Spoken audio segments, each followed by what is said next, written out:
player versus team. It's like they almost want them in there.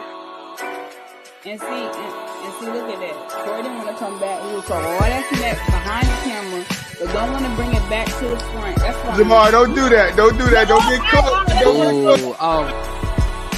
Fast, but even sometimes Westbrook, don't do that, Case. Don't do that. Hey, Andrew Wiggins.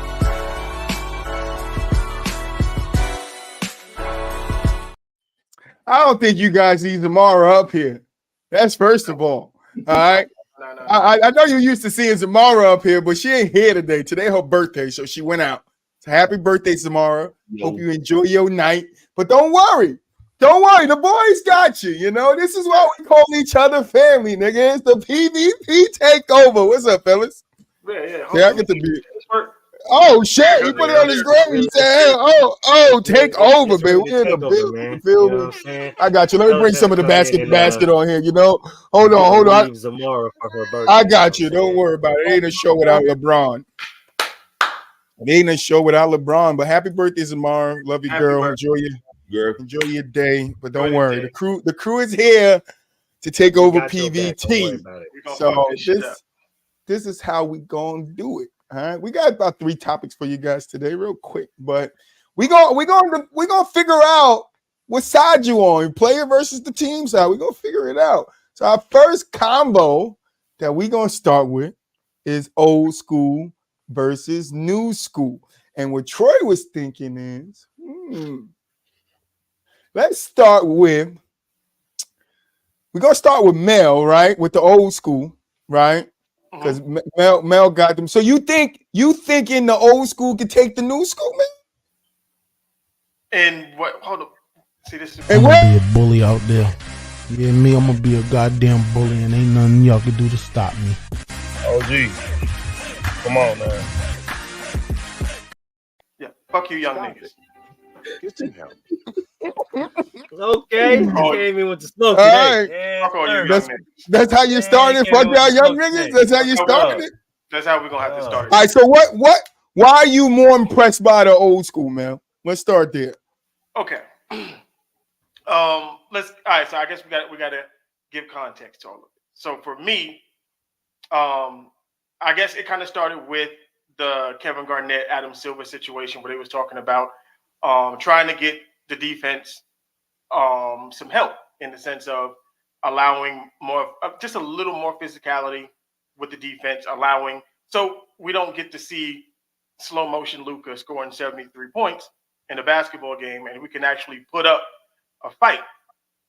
But everybody seems to think that basketball in the 90s and the 80s was just wrestling with a basketball. It's not what it was. It's just physical play. This is a contact sport, people. Contact. I did see some DDTs back then. I don't know, man. Hey, it is. Sometimes you got DDT, motherfucker. You go to the hole a little too much. So, I'm of the ilk of bringing back physicality to the NBA. Bring back the post players. Bring back because there's an element of the game that is missing, and clearly the fans are asking for it. They want to see when you we talked about it. When you go to the hole now, it's open freeway. It's like there's no resistance. There's no fear. Let's bring back the fear. Moo, you don't want the fear. Why you don't want the fear, Moo? Why are you more impressed by the new school? Well, I mean, because it takes more skill, right? Like anybody can stand in the paint and clobber somebody when it comes to the hole, bro. Like that's easy, right? But it takes more skill to take hand checking out the game and be able to slide laterally and use your feet and take away position by just your body position, right? So like even though the rules I guess tend to hinder some defenders, it's more based off skill and opportunity, right? Like how bad do you want to stop this person, right? Like anybody can just sit up here and they coming up the key or they come down the court, hard foul. Now we got to check it out, or whether they're in the bonus or not, it's a free throw. But like it takes true skill and it takes true focus and takes true determination to actually want to be a defender and actually give the proper effort to actually defend without fouling. So, like, I'm on the new school side, man. Fuck them old school ass niggas. No, fuck it. Look, okay, like this. We all played basketball. We all played in the street. We all played at our local gym. Did you see a zebra with a whistle running around? No. Everybody It depends had on if the homie was feeling funny that day. Everybody had a skill set, What, and they shrooms around? you used your skill set, and Always. the defense and the guy who was playing you got to be physical. He bumped you. He moved you off your spot if you was trying to get there. If you was trying to cross him up. You mean in that 1v1 me, bro? He 1v1 me, bro. He got, he invaded your space. He made it uncomfortable for you, so you had to use your dribble package. If you were a bigger guy, you got to use a little more body. If you was a smaller guy, you got to be a little quicker. We actually got to see players' skill set. So when you was going to the basket and you absorb the contact, can you still make that layup?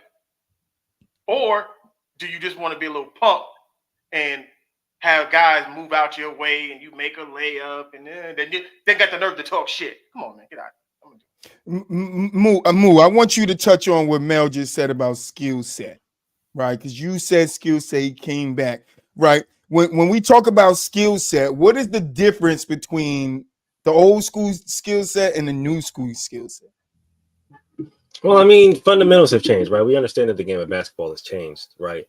But when trying to, I guess, compete with how evolutionized the game, especially offensively, the game has changed. It's in changing the rules to where defense can't necessarily do the stuff that they used to be able to do, right? Hard fouls and all stuff like that.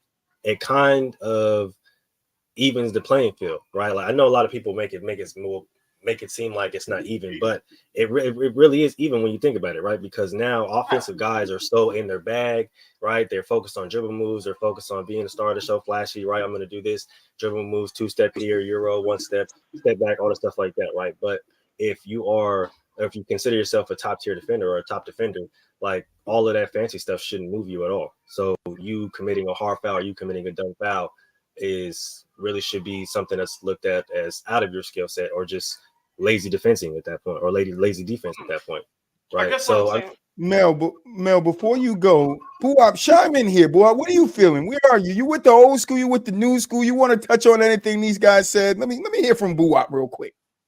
I mean, me personally, I'm leaning towards the old school, but I do understand the new school side of it to a degree because the game just doesn't evolve too much. Like, that's mostly why I believe some of the rule changes. I mean, I ain't gonna even say the rule changes hinder players because it's really the style of play. It's why we don't see guys coming to the. I mean, no resistance in the lane. The big man has been kind of erased from the game to a degree.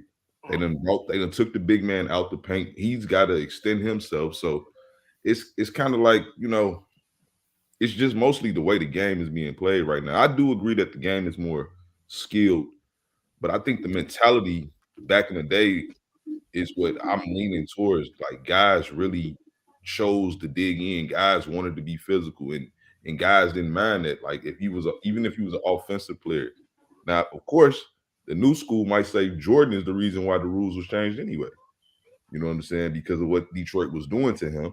You know what I'm saying? But I personally believe it's just the game has evolved today so much where you really not gonna see the big man as physical, you know what I'm saying, as he once could be. Now, I think they need to bring back hand checking because regardless, the players are more talented. It was not that many guards that can do what the guards is doing back in the day. These guards, it's not many. I mean, you got some. I would say a guy like Zeke, Pistol Pete, you know what I'm saying? So watching basketball today, you don't believe a guy, Kevin. You'll know the names, but other people probably don't want to know the names. So you don't think Kevin Johnson has a skill set that will translate to today? Yes. Terrell Brandon. Yeah. Chris Jackson before he became Mahmoud Abdul-Rauf. Absolutely.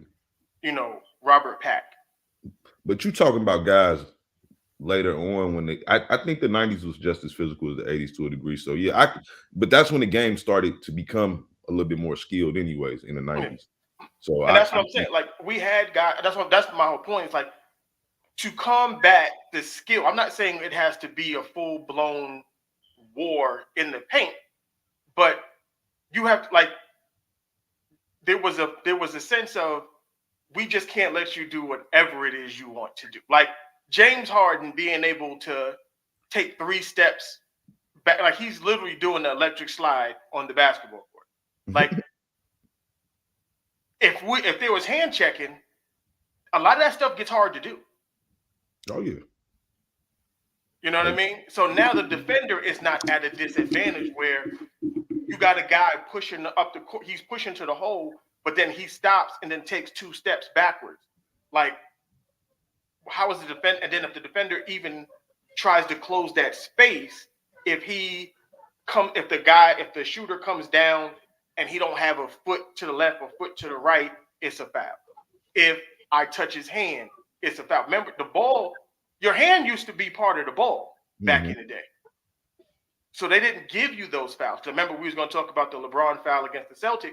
Back in the day, that wasn't a foul. Right. That was just that was a good play by the defender. But nowadays, that's a foul. This is I true. mean, it wasn't a foul in that game, so. No, I'm just saying in general. That's why I said it was a good no call. Moo, any response to what these guys were saying? Well, I mean, it's like I said, it's a skill based thing, right? It's a determination thing, right? And I understand what they're saying, right? Especially Boo Up with the mentality thing, right? A lot of old school guys have their mentality to where they just want to dig in and,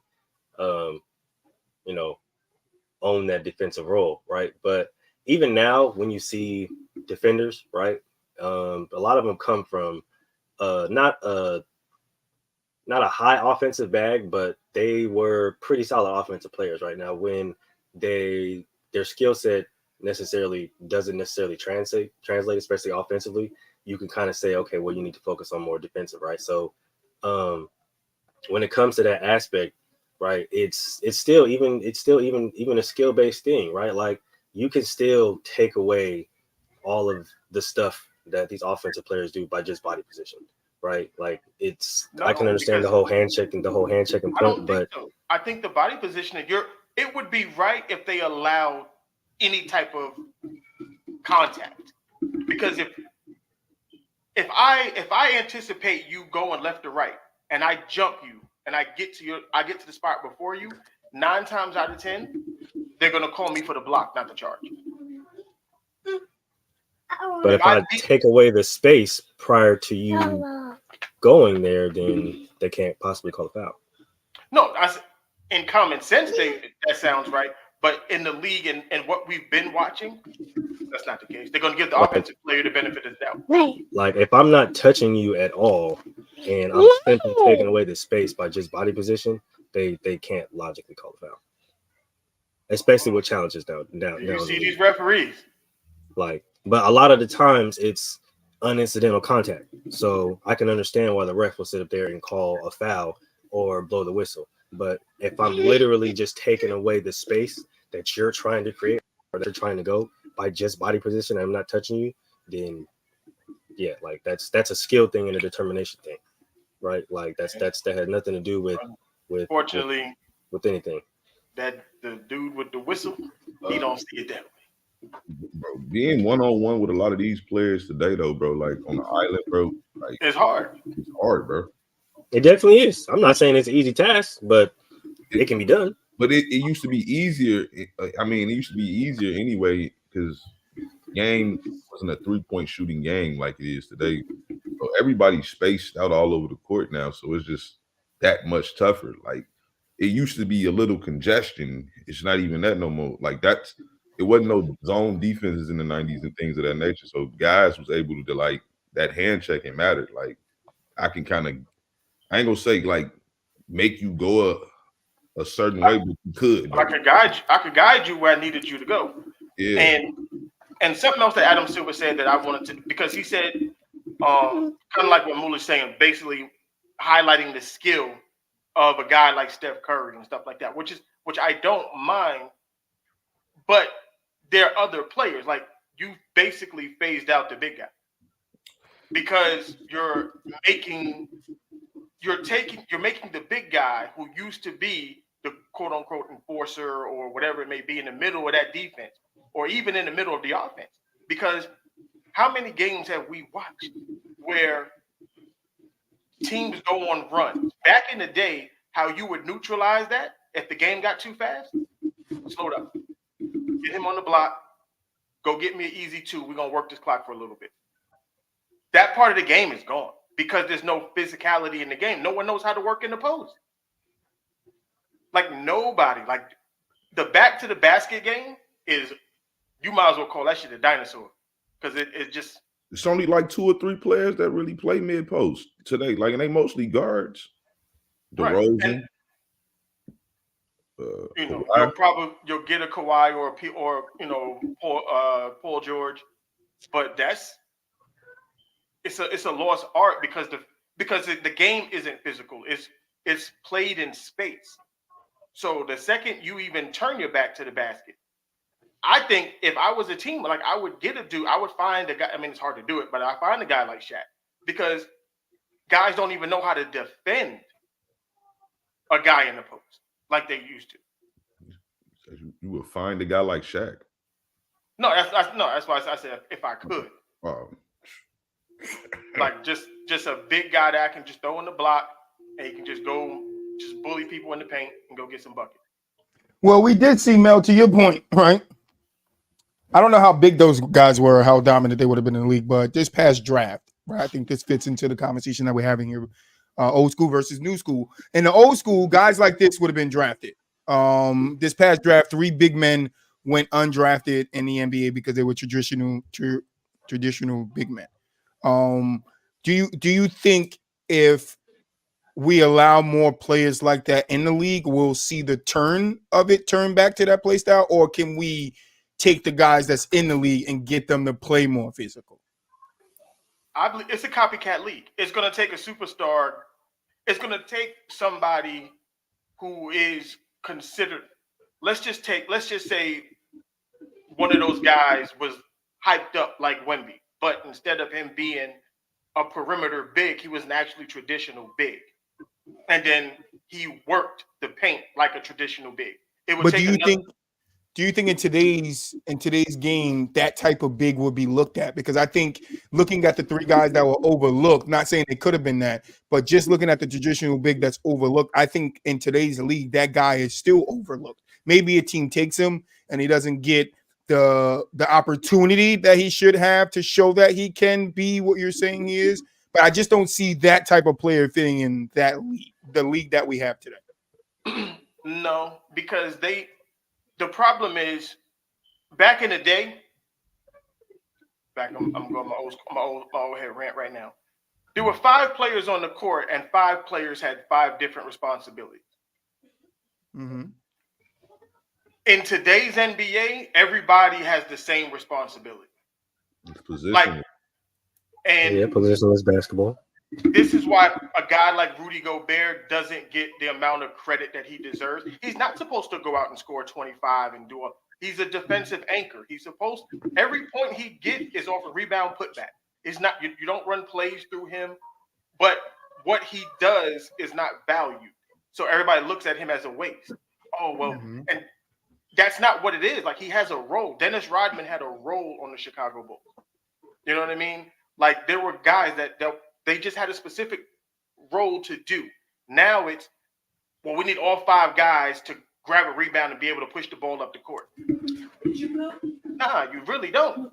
You grab a rebound, you find you a guard, and get the hell out of get out of the paint. But the league they focus on having 5 athletes on the court instead of 5 basketball players. In my opinion. I got some noise. Getting distracted. All right, there we go. I still don't think that takes away from defense, though. I still think that you can step up your skill and find a way to get around it. Like, everybody has to adjust. And, like, at the end of the day, we're talking about professional athletes. So, like, adjust, bro. Like you got to, if that's the rules that they're gonna go with, either adjust and go with it or don't play the game. But like, it's for me, I'm not gonna excuse professional athletes for something that I know you guys can do. Like I've seen it, so. But professional athlete, yes. Final thoughts.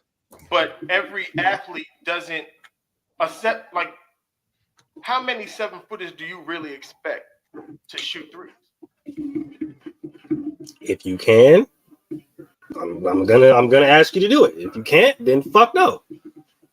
But then, what does that 7-foot nigga do if he can't? Because then, basically, he can't play in the NBA now. Depends on what your skill set is at that point.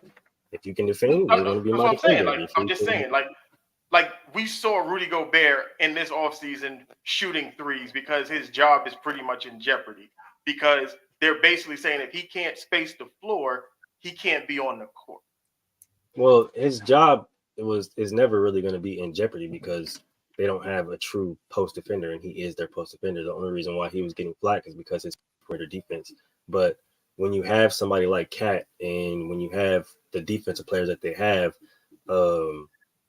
it's kind of hard to space the floor in like in the way they want to, right? Like you have Ant-Man, who's more of a downhill player. You have Cat, who plays outside in, but like that's really it. So asking Rudy Gobert to do something like that when we know that's not his skill set is kind of pointless. But like at the same time, it translates though because they're the best defensive team in the league. So like what he does is definitely valuable. But if you're asking him to step out of his skill set to do something else that we know he's not good at doing, then you're shooting yourself in the foot at that point as a coach. And this is why coaches keep getting fired because they're not putting players in their comfort zone. They're making them do things that they're not supposed to do. We're going to get to that next, which is LeBron James bullshit. But this is why the league is messed up in my opinion. All right, Boo, finishes out. What are your final thoughts on this old school versus new school debate? Basically, it's just still like Moose said, it's still got to be up to the players because that's what I do still think that's what it mostly boils down to. The players got to want it. You know what I'm saying? I do think hand checking will help and make it a little bit more fair for the defenders. Like they can actually have something to, but I just still think at the end of the day, like you're not going to see it's an entertainment thing. Like it's not sexy to throw the big man the ball down low. It's not sexy no more. They don't want to see that. The fans, I would say, of this generation would rather see a guy shoot a three versus that.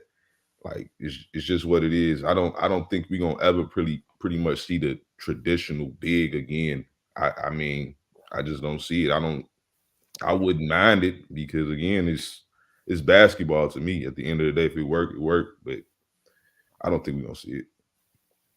Yeah, listen.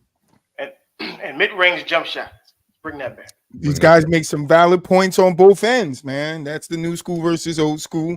But you know, we got to move on to the main juice of this. Our little player versus team. I'm gonna give some context before we kick it over to Boo-Wop, who doesn't have a side in this battle, right? LeBron came out in a press conference when asked the question about his teammates or the job that needs to be done.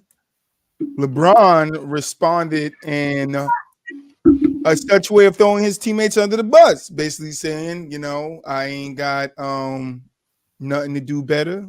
My teammates need to step their fucking game up. However you want to paraphrase what he said, or if you want to quote him. I don't give a shit. But he threw his teammates under the bus. Now, we know LeBron has done this in the past, right? So I'm going to start with this question, right? We got LeBron versus leadership, but like what I like to call is LeBron versus his team, all right? Because that's what this is. This is LeBron versus his team. Boo-Wop, do you feel that LeBron had merit to say these comments? Oh, not at all. I don't. I don't agree with it because again, he could have said next question. You know what I'm saying? He don't even if that's what you feel in your heart of hearts, no good comes from that. Like for real, like no good comes from that. Your teammates, you know what I'm saying? They not going to like no teammate responds to that type of stuff. Well, they can't say shit either. So it's just like what can they say? They can go holler at Brian. Hey Brian, why you feel that way, man? Brian, get the fuck out of my face, man. Like Brian James, bro. Like that's what he gonna be on. That's just the reality of it. The beat down. Like he not. I just like I said, I wouldn't answer that question because when somebody asks him some stupid shit, he quick to say next question when he don't want to ask that. So he should have just said that. You know what I'm saying? That to me was just LeBron though in a nutshell for the most part. Like he will do that. He'll tell you that he's not happy right now. He always not happy around trade deadlines. He's never really happy. Same story, different, Like, same song, different singer. Time to make All some moves, management. Meeting with that Micah B in the building. What's up, Micah? So Moo, I'm gonna go to you next, right? Why do you think LeBron had a right to say something like this? Well, they're 6-15 in January. Let's start there. 6-15 in January. Like, and I understand it, right? I understand the frustration, but there's a lot that goes into just the frustration. It's not just, and I'm pretty sure the reason why, he was probably thankful that the reporter stopped him was because he wasn't just going to talk about his teammates. He was probably going to talk about Darvin Ham as well. I don't know if anybody's been paying attention to the Lakers sound bites all season, but him and Darvin Ham have been going back and forth about the Lakers lineup all season. Not only that, but they've been going back and forth on plays, sets, and just a lot of stuff that they see differently, right? So when you have that, and when you have a guy like obviously like LeBron James, I feel like that you have to take that into account. Now, I'm not going to sit up here and say that he's been playing the best, his best basketball either, outside, I guess, from the Warriors outing a few nights ago. But to expect more from the starters of the team, Taurean Prince, Cam Reddish, like both those guys playing pretty big minutes and putting up 0 points, like that's just something that can't happen. And that's just the Miami game, right? But you see, not only are they like adding up losses, but they're big losses, right? So it's the rotation and along with the team. So of course we see LeBron getting frustrated, right? Because at this point in his career, he's expecting everything, or at this point in time in the season, he's expecting everything to click, right? All right, we're at the halfway season point. So everything should start to click and everything should start to get rolling. And they're still having lineup problems. They're still having injury problems. They're still having coach problems. They're still having rotation problems. They're still having defensive problems. They're still having shooting problems. They're still having all these problems. So he's looking around like, bro, it ain't me, nigga. That's all I got to say. My name is LeBron James, nigga. All you other niggas, y'all ain't got no fucking name, nigga. I'm LeBron, and all you niggas got to fucking, y'all got to earn who the fuck y'all are. And even AD, bro, shit, you only got 1 ring. Nigga, I got 4. 4. Okay? Again, sir, 4. Y'all remember the wash? Yeah. I got 4 and multiple MVPs. How many MVPs you got, AD? Yeah, step your shit up. It's that simple. All right? I need something for all you young niggas. Every single one of them came off essentially career years last year. But you niggas ain't got no more in the tank? Y'all come to LA, y'all come to La La Land, and niggas don't play basketball no more. What's going on? So yeah, nigga, all you young niggas, step your shit up. Y'all heard what Big Daddy Braun said. Y'all better listen to him, where he get y'all. Mel, how do you respond to that? Okay. See, Mulich, this is why this is a new space for me and Mulich right now because he pushed every button I got.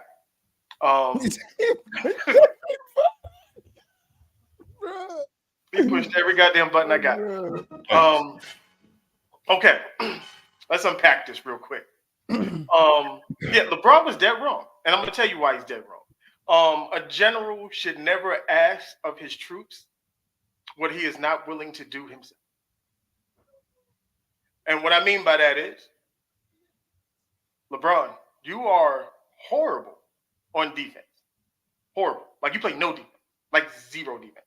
You may score 30 points. You're going to give up 35 on your man. Easy. And it's every night. But his leadership has always been in question for me. I can't speak for everybody else. I just watch what I watch, and I question his leadership. Ever since he's been in Miami, around this time, it's always the coach need to go. We got to shake up the roster. It's the same. Look, he's just moving kitchens, but it's the same recipe that he's trying to cook up some garbage. Because when they won this old goofy bubble championship, everything was all good. Look at this. We hot. Look how hard the Lakers are playing. They playing like it's the playoffs. So what the fuck happened? All of a sudden, now there's no carrot in front of you, per se. So now you have nothing to play for. Because this was the problem with that in-season tournament to me. You made the Lakers feel like they won a championship 15 games into the season. Now they're done.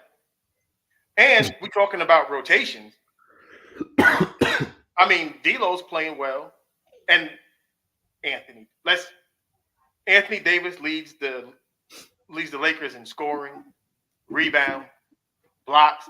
Anthony Davis is probably going to be a first or second team All-NBA player and a first and second All-Team defender again this season. And we're still calling LeBron James the best player on that team. It's ridiculous. His name is LeBron James. I mean, LeBron to me is the most consistent player. Like AD problem, AD will give you 40 points one night, 40 and 20. You look up the next night, he got 12 and 5. Like he too inconsistent. Like so, that could be frustrating for LeBron. Now, I will give you LeBron don't play defense as at all. Pretty much, I ain't gonna go as far as you did because I ain't seen nobody really score 35 on him. But, you want me to do it? I can do it. I mean, it probably could. I mean, it might be some because I ain't never really seen him guard like in the last couple of years. Guarding. Look. This is the problem. Man, Dylan Brooks better worry about not getting beat up next time he see LeBron. He gotta stop playing. LeBron knows you shit. Look, the problem his leadership. Like, let's get back to the quote. Like, basically, to say you don't have nothing to say to your teammates. How are you a leader? Well, because I said everything. Obviously, then you're not because this is the hell else am I supposed to say? Okay, y'all got me, LeBron. I done told you niggas. I told all the young niggas I'm finna get y'all a motherfucking championship. I didn't season championship, but it don't matter. I'm finna get y'all a championship. I done sat there and taught y'all how to pop the champagne in the locker room after getting the in-season championship. We done hung the banner and shit and made all you niggas feel special. This how y'all repay me. Why is this he how y'all want me to go entitled? out? He's 39. This is the reason why he got all these young guys. Okay. So then why is he playing 42 minutes a game? You know why you doing that now? We ain't. Well, I know why. I just LeBron James. Yeah, you gonna tell me no? No. Accumulating them stats. Yeah. LeBron James. You gonna tell me no? The team to me, Austin Reeves ain't playing good. I mean, D'Lo's starting to step it up a little bit, but that's who they signed to be like the quote unquote third option. He not playing well. I think Gabe Vincent, what he hurt still, he ain't played. So, but again, this still just kind of like the LeBron James timeline around the time that he normally is frustrated as fuck. But my thing is, where is the leadership? If in Miami it was, let's get rid of all of we're gonna keep the big three, but we're gonna keep changing these pieces around. And you get to Cleveland, we're gonna keep the big three, but we're gonna keep changing pieces. Then what are you leading? Like, it's more impressive to watch Kobe Bryant shift from playing with Shaq to dipping, building up the guys that he had with him, getting a pal, and then going on another championship run. Like, let's get rid of these dudes and get this dude. Like, that's not what happened. Steph did the same thing. They had the worst record in the NBA. They won the championship the next season. Like, nobody's entitled to a championship. You got to earn that. You got to fight for that. And the best way to do it is to believe in your guys. Those Warriors, the kids that he was playing with, They didn't have all the best confidence in the world, but Steph stuck with them. They were losing games. They were getting cracked. But Steph never said nothing crazy. What happened? Jordan Poole got confident. Kuminga, all of these guys picked it up. They all played an integral role in them winning a championship. What is LeBron doing to uplift his guys? What you mean? He got Max. He got my boy Austin Reeves going crazy. In his mind, last year. like I'm watching the game right now. My boy Reeves just hit a 3, so you feel me? All right, so he got my boy Austin Reeves going crazy, man. And then hold on, wait, what you talking about leadership? Because I got you niggas here, right? I got you young niggas here. I'm leading. I led y'all to the goddamn in-season tournament championship. I done sat there and elevated Austin Reeves game, right? And if you suck, I can't lead you no more. So I'm gonna kick you to the side and bring some other. Moo, let me touch on that. I wanna ask you something, right? You say if you niggas suck, right? But Buwap said something too around this time. LeBron's always in this mood, willing to trade his fucking teammates away, right? Because these niggas suck around this time. Is it that they suck? Is it the same team that went to the Western Conference Finals last year? Is it they suck, or is it just LeBron using the trade deadline as a scare tactic to try to get these young niggas together? Either way, either way it works. Either way it works. Play better, nigga, because I'm LeBron James. That wasn't the question. The question was, you say he uplifts players, right? So if he uplifted Reeves, why isn't Reddish uplifted when he comes to the team? Why is Tayshaun Prince not uplifted when he comes to the team? Why are all these other guys struggling around LeBron now that he was D-Lo uplifting people like? D-Lo got uplifted. Who got uplifted? D-Lo. Everybody was talking about D-Lo was going to get traded. D-Lo got uplifted? Yeah, nigga been no, playing. Trey talked uplifted D-Lo. Stop it. Trey talked uplifted D-Lo. They're trying to get out of LA. Because LeBron was that nigga definitely trying to get out of LA. He was starting. Him and LeBron stop seeing eye to eye, and he got moved to the bench. So if Tayshaun Prince leaves the Lakers next year and becomes sixth man of the year, was it Tayshaun Prince or was it somebody else in the Lakers? Torian Prince. Torian Prince. Sorry, thank you. You said, what if he do what? If he leaves the Lakers next year and becomes sixth man of the year next year, it's his fault. Was it him or was it the Lakers? It's his fault. Why you couldn't do that for Bron? He must be doing that on Boston or some shit. Like, he's at Boston now because I'm just looking at, and I know it only happened once to LeBron, Jordan Clarkson, and he left next year, became sixth man of the year. It's not just him. Think about on a good team too. They were a good team. The Jazz were a good team. Let's not act like the Jazz weren't a good team. So what I'm saying, what I'm alluding to, right? And I want to kick it back to Buwap is we all know certain players fit with certain guys, right? Is it just LeBron isn't finding the right pieces, or those pieces that he think are right aren't living up to their potential? Buwap? The smartest IQ man to ever play basketball, not getting it right. Come on now. Thank you, Buwap. Look, so I guess for me, I think the only players that do play like in the pecking order of a LeBron James team, the number 2 can still play his style of basketball, right? But everybody else is going to have to sacrifice. Everybody. You're going to have to sacrifice a part of your game to play with LeBron James. And some people don't function well in them situations. Like we've seen it through history with LeBron James teams. Like the third option usually sacrifice a whole lot of his game, and it just trickles on down. Now, especially role players in general, like if you're not a defensive guy, you're probably not going to be on the court unless you really spacing the really a 3-and-D type of player, and you can space the court like a Shumpert or J.R. Smith type dude. But everybody else that kind of play with LeBron, if you got like I need the ball a little bit type of game, good luck. Why do they want DeJounte Murray? That's a side question. Don't answer that. So Mel, when you're looking at the way LeBron handles his business, as we say it in the professional world, does it raise questions to you like legitimate about, you know, his leadership up to this point in his career, or is it just now in his career? Or is it spurts in his career? Is it this moment, that moment, or is it throughout his career? Do we see these type of track marks? Honestly, I think it, and everybody knows I'm not a LeBron guy. It's not gonna work. I just can't do it. But I think earlier in his career, he was a better leader. I think when he was in Cleveland, how he could actually, because he did what I was saying. Like, he galvanized everybody else because he was showing it on the court. He wasn't as much as a talk it type of person. Like, I'm just gonna go on the court and just rock out. Y'all can follow me if you want to. And they followed. It wasn't until he went to Miami. And I guess he got more selfish because of the situation that happened in Cleveland. So I'm gonna defend LeBron for a little bit. He felt as if I gave up a lot, didn't get enough in return, so I'm only going to focus on me from here on out. That just became to his detriment. And then his leadership suffered for it. Because, like Buwab said, that third option, you have to keep that guy happy. You have to figure out a way to keep that guy happy. It's like back in the day when they was like, if you wanted the big man to run the court, you got to feed him early. You got to feed him early. You got to make sure he's got to feed the big guy.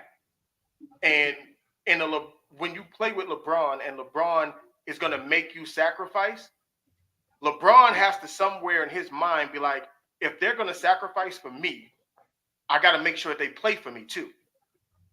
So I got to feed a Kevin Love. I got to make sure Chris Bosh feels, wanted, and he feels like him grabbing those rebounds and him doing all the dirty work is worth it for him. And I think he lost sight of that as time went on. Because Kevin Love got no love. Literally, like zero. None. And everybody in LA, not named Anthony Davis, you can kiss LeBron's ass because he don't care. Why is that, Moo? Why is LeBron like this, Moo? Because he's LeBron James. The heck is wrong with y'all? He's LeBron Ramon James, bro. Okay, fresh out of high school. All right, took the motherfucking Cavs to the final. Do y'all understand who that man is? LeBron fucking James. That's why he can do that shit. Okay, so if you're not gonna come and ball when you got the best goddamn player to ever play the fucking game, okay, then get your ass out because it's LeBron. All right. That's clear. Yeah, stop playing with him, man. What is wrong with y'all? That's why he does that move. That's why. Yes, because he's LeBron. Okay, y'all remember what he said during the finals? Nothing else because I'm the best player in the world. Okay, so when you're the best player in the world, my man is 39, they're averaging 30. Okay, I can't wait. Do you think we will get a tell-all after LeBron's career is done, or after some of these players walk away? Oh yeah, they're gonna start. Oh yeah, fuck those NDAs. We talking now. Biopic. LeBron was in the back, sucked it. No, let me stop. You seeing shit like that now though, like from certain players. Mario Chalmers was like the most recent player that came out and said what he said. I mean, it's gonna get, you gonna see it, man. Like it's gonna come out, bro. Like about to get nasty. It's gonna get nasty. Trust me. It's gonna get nasty. Substance to it to a degree, but like I mean, I'm just if I wouldn't play with him. I'm sorry, like that's I wouldn't either. I wouldn't play with him, like unless you guys sacrifice too much of your game. Exactly. And y'all don't want to win. You're not winning anyway. 4 out of 21 years, yeah. I mean, I guess that's not winning. 4-time champ, okay. In 21 years, I guess that's not winning. Last year took the Nuggets to slam game, but it don't matter. Yeah, okay. Took the Nuggets to an ass whooping that they got handed to. We wasn't even supposed to be there, okay. But he said we, nigga. Ain't you a Golden State fan? He over there said we, nigga. He said we. He said we.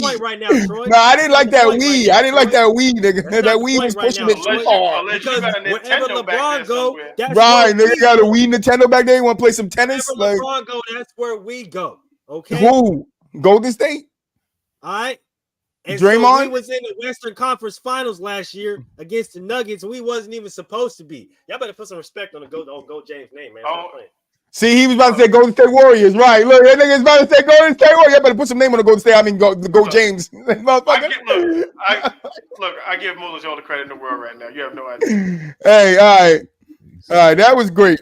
But let's get to this last little, player versus team that we got, which is, on the other side of things, boo. We got to step out of our comfort zone, the basket to basket, and we got to put our feet down in some ish.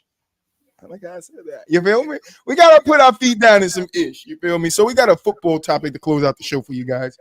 And we're going to start with Mel on this one. Because Mel has a gripe against Patrick Mahomes that we're going to try to start to solve today and let them finish solving tomorrow. All right. So my question to you, Mel, is why do you think it's more Andy Reid than it is Patrick Mahomes? Why do I think it's this? Okay. What we are witnessing is LeBron James syndrome. I have diagnosed it. And Patrick Mahomes is suffering from said disease. And it is given by big head media to said players. We've watched Andy Reid in Philadelphia. We've watched Andy Reid in Kansas City without Patrick Mahomes. Okay. Now, did he not take the Philadelphia Eagles to 4 straight NFC Championship games and a Super Bowl? 5? Mm-hmm. My bad. 5. Before Patrick Mahomes took over that team, Alex Smith had that team 14-2 as well. They lost in the playoffs. Yada yada. I want Iguodala.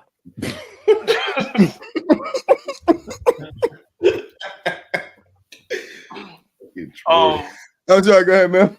So where statistically this was his worst season, and you take away Eric Bieniemy, and a lot of things start to kind of unravel. Did not say fully, but you start to see a little chinks here and there. You start to see that he can get undisciplined a lot, and you have to reel him in at times. And the offense didn't have the same pop to it. Just didn't have it. But then you look at Washington, for the good portion of the season, that offense had the pop that the Kansas City Chiefs used to have. Now, when you take Andy, now I guess there's word that Andy Reid may or may not stay after this season. We don't know. We'll find that out later. But I have faith that Andy Reid's offenses worked with anybody because we've seen it work with anybody. We're going to talk about this tomorrow. I'm going to go crazy. But Patrick Mahomes is a talented football player, talented quarterback. Is he this superhuman that everybody's trying to make him out to be? No. I don't believe that. The system that he's in, that he was brought into, it helps him. The same way the environment and the system that Justin Fields was brought into in Chicago just did not help him. So I'm just waiting on the time where we can remove the covering. We got Eric Bieniemy out the paint. If Andy Reid leaves and I don't know if Bill Belichick takes that job or somebody else takes that job, I want to see what Patrick Mahomes actually looks like when he doesn't have a Tyreek Hill, because we've seen his receivers aren't. I'm gonna take stuff from the football show tomorrow, but no, Andy Reid is the guy, not Patrick Mahomes. Hey, Moo, can you explain to Mel why Patrick Mahomes is superhuman? Simple. He said that Alex Smith was 14-2. 14-2, right? Before Patrick Mahomes got there, right? Yep, for sure. It took Patrick Mahomes 3 years to accomplish what it took Alex Smith a whole career to not accomplish, right? And on the team that Alex Smith would have already built. You had your time. Hold on, man. Let me cook, man. Hold on, man. Let me cook, man. You had your time, sir. Let me cook. Okay, I got this. I would say that it was more Patrick Mahomes than anything that got Andy Reid over the hump than Andy Reid getting Patrick Mahomes over anything. He's a young quarterback. Of course, he's surrounded by a lot of talent, but he was surrounded by he had a talented quarterback in Alex Smith as well, and that didn't do anything. So when you get the true talent in Patrick Mahomes that comes gets under center and can deliver these balls to Travis Kelce, Cole Hartman. Mel, hold on, Mel. I'm gonna mute that mic. It takes your offense to another level, right? And we've seen it time and time again. We've seen it last year, considering they won a Super Bowl. We've seen it 2 years ago and won his first Super Bowl, right? He's a few plays away from going to a Super Bowl against Tom Brady. So, I mean, he's always shown us that he has flashes of being the GOAT that everybody's trying to label him as right now. But he's been showing it. He's been literally mapping it out as to why people should start labeling him as such. Reaching his 4th Super Bowl and I think his 6th, 7th year. I think already has a better playoff percentage than Peyton Manning. So yeah, I mean, he's definitely the reason. This is.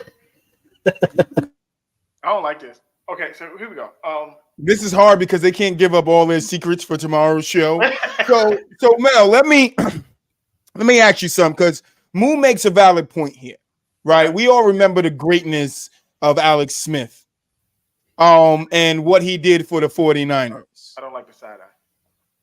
And then the Chiefs and whatever. But why couldn't Andy Reid get over that hump, with the Eagles 5 times, took him to the division championship 5 times, and all the 14-2 with Alex Smiths, and, why couldn't he get over the hump with the talented team that you so gladly cut Moo off to say that, he did it with a talented team? Why couldn't Alex Smith be that quarterback that Andy Reid just needed to get him 1 Super Bowl after being so close so many times, man? Okay. I did say that Patrick Mahomes was a good quarterback. I never said he wasn't a good quarterback. Oh, that's not the question. No. I'm gonna get there. And this is gonna touch. This is gonna bring home, the basketball and the football all together. We can look at it the same way how Mark Jackson built the Golden State Warriors, and then Steve Kerr came in and got them over the hump to where, Mark Jackson couldn't get them to. Sometimes you bring a different chef into the kitchen. They add a little something different. Boom, the meal comes out amazing. Did Alex Smith have Tyreek Hill? Yes. He had rookie Tyreek Hill.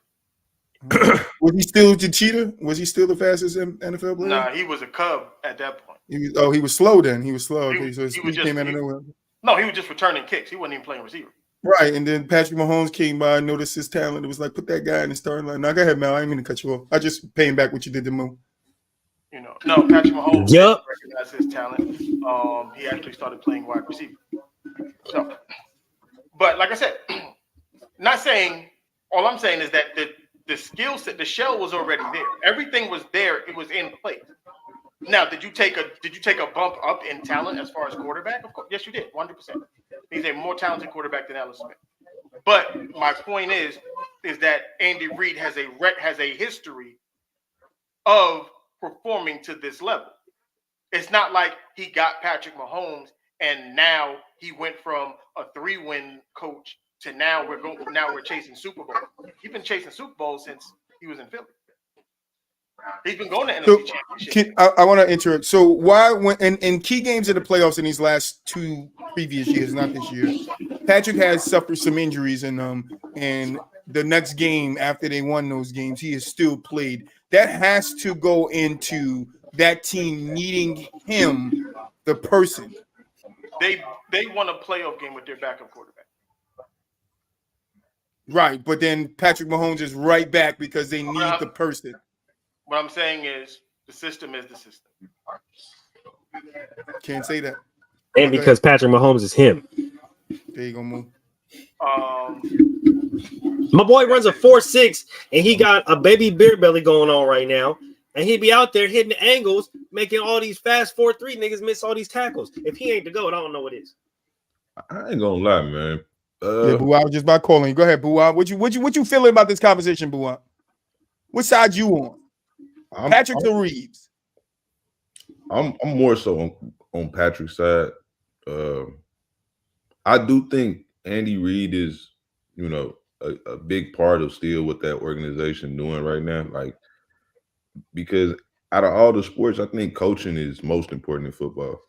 You know what I'm saying? So, and Andy Reid does have a good track record of working well with quarterbacks, things of that nature. So, but Pat Mahomes is still Pat Mahomes, man. He's just like a real special talent. Like, that's what his mama named him, Pat Mahomes. And actually, that's what his daddy named him. On top of that, though, you got on top of that. Yeah, I think you can argue right now, Travis Kelce might be the best tight end of all time. Yeah, numbers suggested. So you can kind of like say it's big play shade. But Boo, when you say that behind Alex Smith, or you say that because of Patrick Mahomes? Why Kelce's the best tight end of all time? I mean, that's mostly Patrick Mahomes, obviously, but I still would give him off of his own merit because he still had very good seasons with Alex Smith. He's what? I think this is. I don't think he did it this year, but I know he had like 7 straight years over 1,000 yards. Yeah. So yeah, it's a testament to who he is as a player. Like he just deserves it. I mean, I'm just saying that Andy Reid has. Tell me if you know these quarterbacks' names. These are the guys that either he was their head coach and quarterback coach, or their quarterback coach. Just tell me if you know any of these guys. Brett Favre. No, I don't know. Donovan McNabb. Never heard of him. Michael Vick. That was the guy that used to get water. Alex Smith. Like, yeah, that was the guy who broke his legs in the draft. Like Andy Reid has laid his hands on these quarterbacks like a Baptist pastor. Like he's putting his hands on. But like I get what you're saying, right? He's a guru. He's a quarterback guru, right? And that's all fine and dandy. But why, as great as Brett Favre is, as great as Mike Vick is, as great as those 4 quarterbacks that your names are, why is it that a young quarterback like Patrick, who does things unorthodox, right, who can come in and throw sideways balls and throw the ball when his knee is a centimeter of an inch off the ground, like why is it this guy and not those great quarterbacks that Andy Reid gets his chips with? Because he has 2 now, working on his 3rd one. Because the NFL has changed. And the NFL isn't the NFL of old. The NFL, we talked about it with the basketball in the beginning. This is old school, new school. Back in the day, the offenses were based on the run game. You would run the ball to pass the ball. So now it's backwards, if they even run the ball at all. But it's a more pass efficient type. They use the passing game and short passes basically as an extension of the running game. So when you get a guy like a Patrick Mahomes, like you said, who can change arm angles and is super athletic with his arm and arm talent, you can take advantage of those things with the passing game. Because I mean, I'm pretty sure if Brett Favre, Philly had a great passing game, though. Philly had a great passing game, though. No, but they leaned on the run game. Ryan Westbrook. Because Andy Reid needed his athletes. Look, all I heard was star athletes bail Andy Reid out every single goddamn year. Okay, and he got another one in light skinned, pretty eyes Patrick Mahomes. Okay, that's what it is. I understand that you want to give Andy Reid, you feel me? He's an OG coach, right? He got a track record. I understand that, but Mike Vick, Brett Favre, Donovan McNabb, Patrick Mahomes, I just hear a whole bunch of good niggas that's bailing him out, and he finally got that one dude that took him over the hump. You know what I'm saying? So bailing him out. Like I said, to me, it's Pat Mahomes because he wasn't winning until he got playoff Pete, and I'm not talking about Paul George. Okay.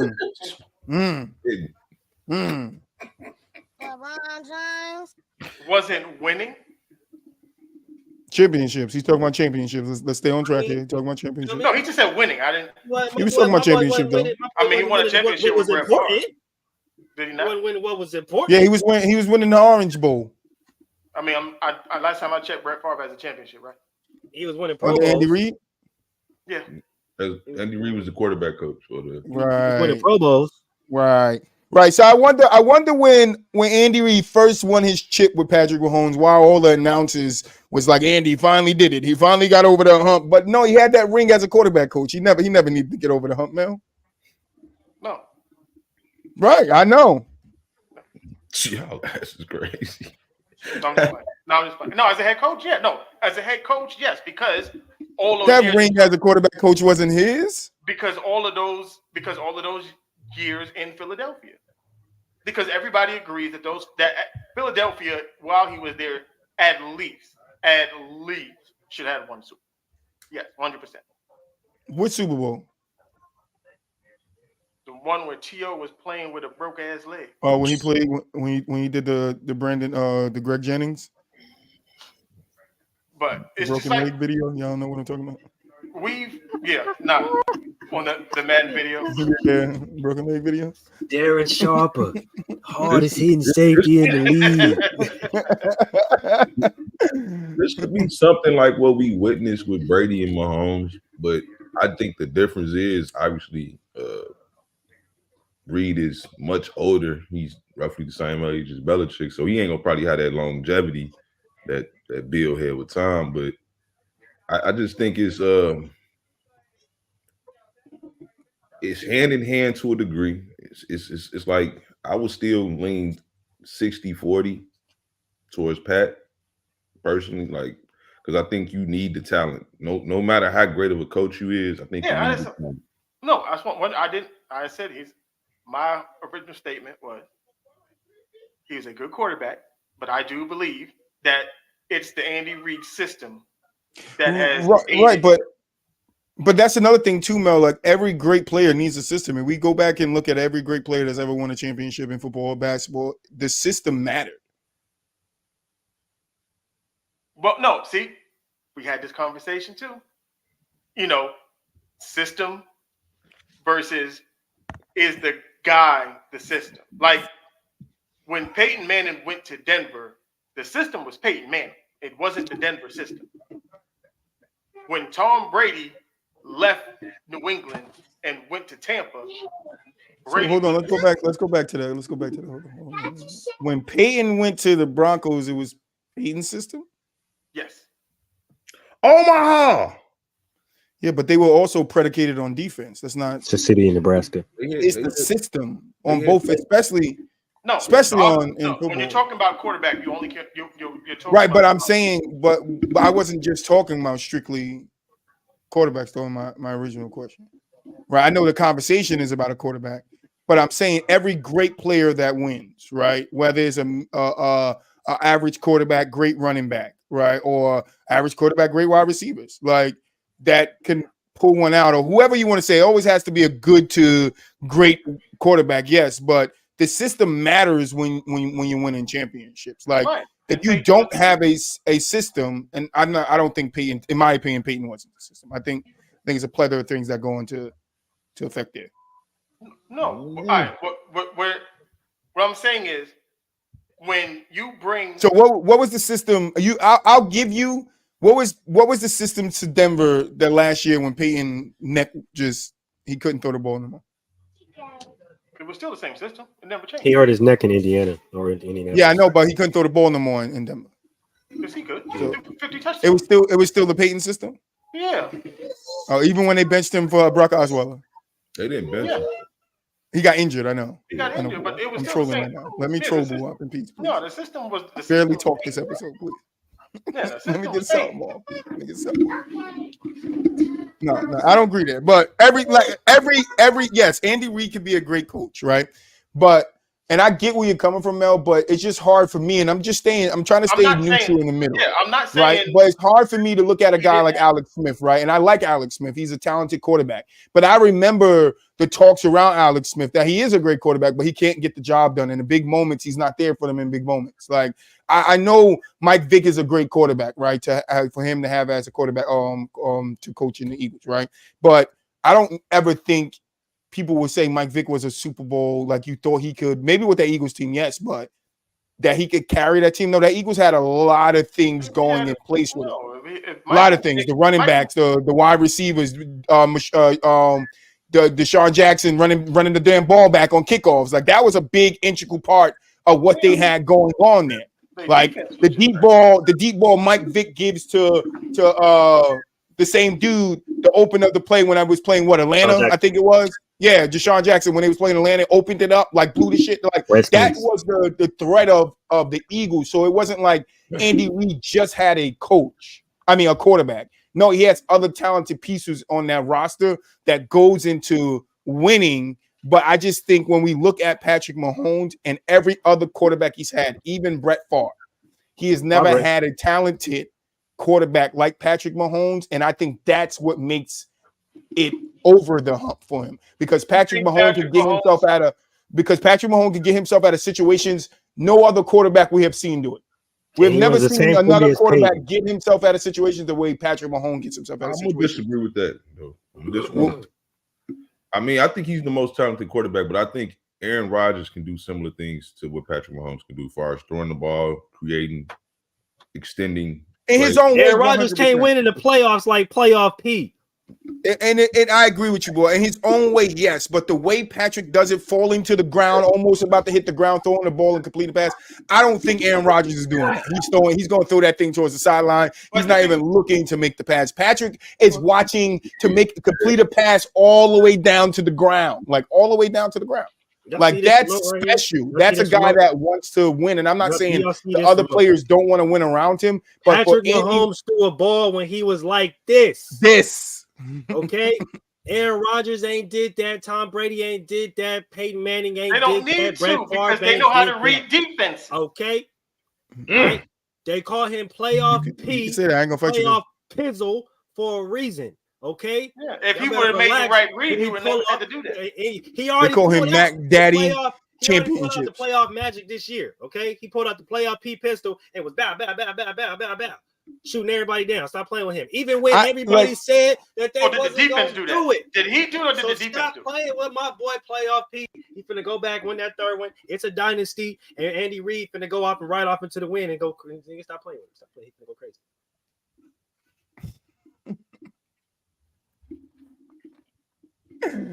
Yeah, let's wrap this shit up, bro. I can't take the steam out of the show for tomorrow. Oh man, bro. Now I'm just giving you more stuff to think about for tomorrow. Ain't that the Chief shit right there? Fight on shit.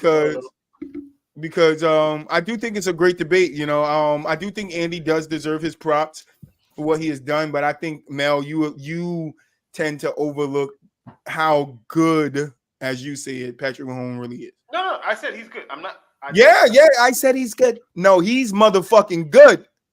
That's why he's the MVP. Like, that's why he's the GOAT. 3-6.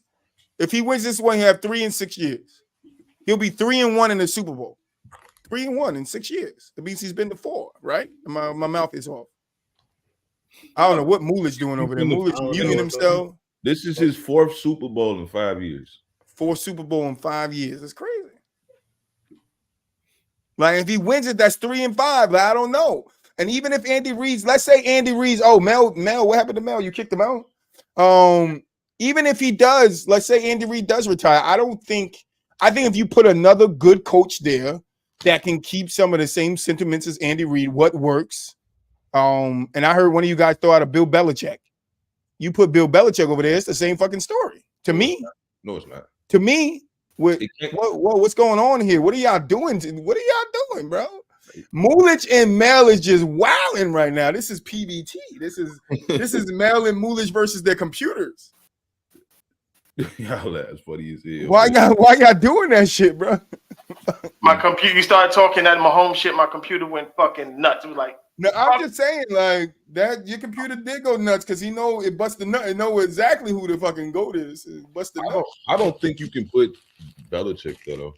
it doesn't work if Belichick's there. Because Belichick's not the same type of coach. No, I know he's not the It same. type of does coach. because Patrick Mahomes is him. Yeah, that's what I was saying. You put Belichick there, the brilliant mind with a great quarterback like that. It might, but Belichick might be able to He can help figure that something out. defense probably not. That I will say. He can help that Philosophy, defense. Belichick. philosophy, just their Imagine philosophy. if Bill Belichick go there and the enemy come back, then Mel be mad as hell. Mel be walking around with horns on his head. For 3 My weeks pick, straight. we talked about this last week. I said my dream scenario: Bill Belichick goes to Washington, and Eric Bieniemy signs back on as the OC. I'm not going to Washington from Bill Belichick. But anyway, guys, we gonna get up out of here. We want to thank you guys for rocking with us while we took over fucking PVT. This is the takeover. You feel me? Happy birthday to Zamara. Hope you got drunk and Happy birthday. you tripped up the stairs, but you didn't hurt yourself. You know, have some fun. Shake some cake, as you like to say with Kyle Lowry. Oh boy. And you know, get home safe. That's all. Final thoughts, guys. Absolutely. Hey, this was fun. This was fun. We might have to do this every once in a while. Might have to just kick her off the show and just do it. Yeah, no cap, man. We have to start mapping out these takeovers, man. We're gonna have to just take it over. She just come on, be like, yo, drop the link, nigga. I need to get in there for something real quick, and I'll send it to everybody else. Yeah. We all just pop up on the screen, and since we all got the main account, we can just put ourselves on the screen, bro. Take our people off, put us up there. If they just would have let me and gentlemen talk last night, I would have been there too. Me and Mooley was in the chat though. We were just going. We was in the chat fucking it up. Who's on Gentleman's Talk? Anyway, we out of here. Peace. Inside the